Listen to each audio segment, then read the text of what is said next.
Okay, let's go.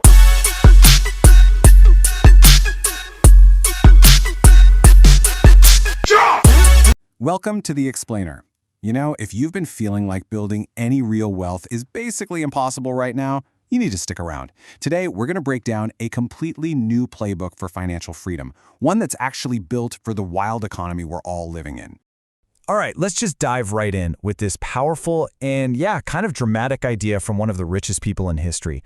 I know it sounds totally backwards, but trust me, it's the foundation for everything we're about to talk about. First things first, let's just get this out of the way. That anxiety you're feeling about money, it's completely valid. It's not just in your head. The old rules for getting ahead, go to school, get a job, buy a house, they just don't seem to work anymore, and the data actually backs that up. So no, you are not crazy. But what if this tough market isn't a dead end? What if it's actually a massive opportunity in disguise?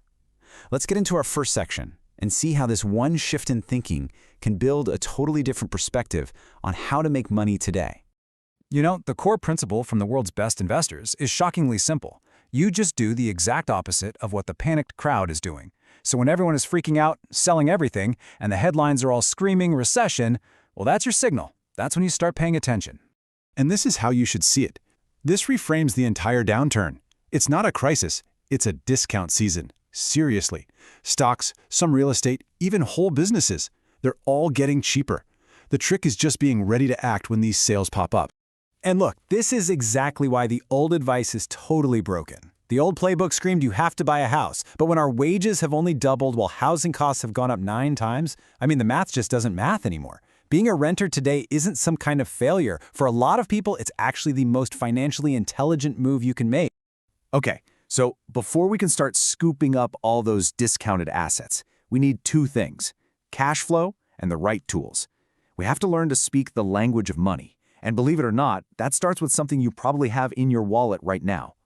And let's be clear, becoming financially literate is not about memorizing a bunch of complex formulas. It's just about understanding the basic rules of the game so you can actually play to win instead of just letting the game play you.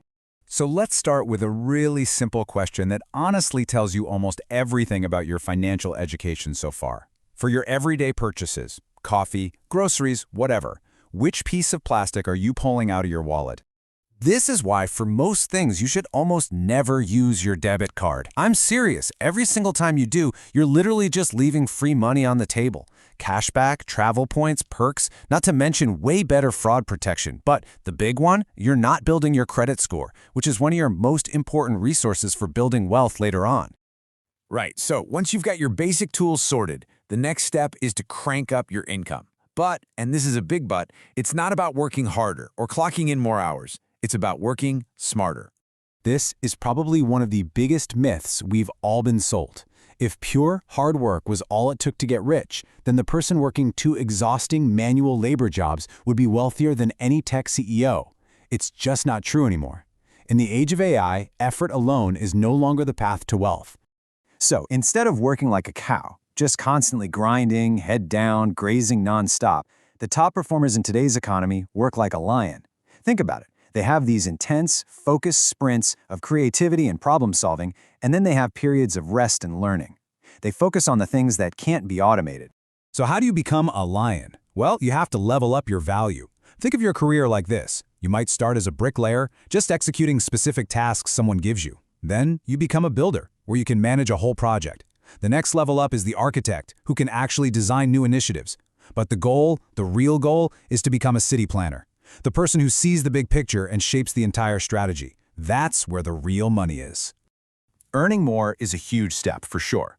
But the real key to financial freedom, the thing that really changes the game, is making your money work for you, even while you sleep.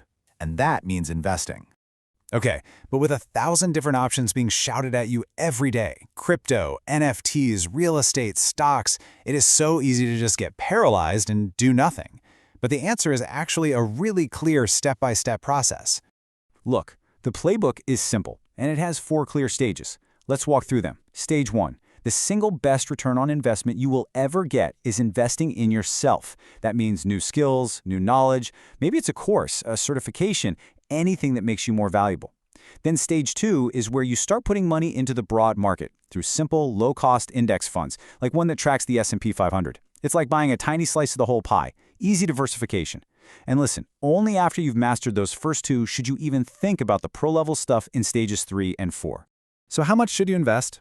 Just start with a simple goal. Automatically invest at least 10% of every paycheck. Set it up so the money is gone before you can even touch it. You have to treat it like a bill you pay to your future self. It is absolutely non-negotiable. Okay, finally, let's talk about the foundation that holds this entire thing up. Because it's not really about tactics or spreadsheets. It's about the underlying mentality that separates the people who build wealth from those who stay stuck.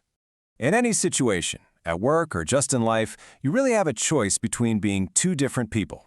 You can be the freeloader, the person who points out all the holes in the boat and complains that you're all sinking, or you can be the fixer, the one who grabs a bucket and starts bailing while figuring out how to patch the holes. Wealth always flows to the fixers. And this one mental shift is a total game changer. You have to stop seeing problems as obstacles you need to avoid. Start seeing them as giant neon signs pointing directly at your next opportunity for growth, for value, and for profit. Which brings us to the #1 financial trap, the thing that keeps people broke forever. Spending money you don't have on things you don't need to impress people you don't even know. It's a game you just can't win. And I'm not exaggerating here. Just look at Coachella. A staggering 64% of people who went this year couldn't actually afford their ticket. They used buy now, pay later services, literally going into debt for an Instagram post that disappears in 24 hours. I mean, that is the absolute definition of looking rich instead of being rich. So here's the core takeaway from this whole playbook. Stop waiting for the economy to get better. The opportunity is right here, right now. It's just disguised as a problem. Your job is to find it. So I'll leave you with this. What problem will you solve?